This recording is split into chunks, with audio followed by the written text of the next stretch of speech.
نگراں وزیر اعلیٰ خیبر پختونخوا محمد اعظم خان کی زیر صدارت صوبے کی امن و امان، معاشی صورتحال اور مالی مسائل سے متعلق اجلاس منعقد کیا گیا، جس میں متعلقہ حکام کی جانب سے نگراں وزیر اعلیٰ کو صوبے کو درپیش مالی مسائل اور امن کی تازہ صورتحال کے بارے میں تفصیلی بریفنگ دی گئی ہے۔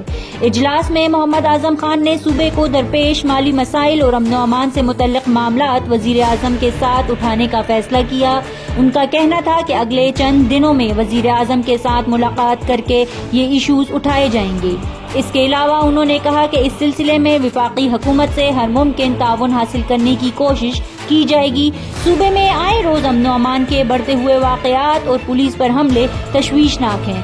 نگراں وزیر اعلیٰ نے کہا کہ صوبے کے معروضی حالات کے تناظر میں پولیس اور سی ٹی ڈی کو مستحکم کرنے اور اسے جدید آلات سے لیس کرنے کے لیے وفاق سے بات کی جائے گی۔ اجلاس میں سابق عوامی نمائندوں، سابق بیوروکریٹس اور دیگر شخصیات کی سیکیورٹی کے لیے پولیس گارڈز کی تعیناتی کے موجودہ نظام پر نظر ثانی کرنے کا بھی فیصلہ کیا گیا، جبکہ متعلقہ حکام کو اس سلسلے میں نئی پالیسی تشکیل کے لیے تجاویز پیش کرنے کی ہدایت بھی کی گئی۔ وزیر اعلیٰ نے کہا کہ جن افراد کو واقعتاً سیکیورٹی کی ضرورت ہوگی انہیں پولیس گارڈز فراہم کیے جائیں گے۔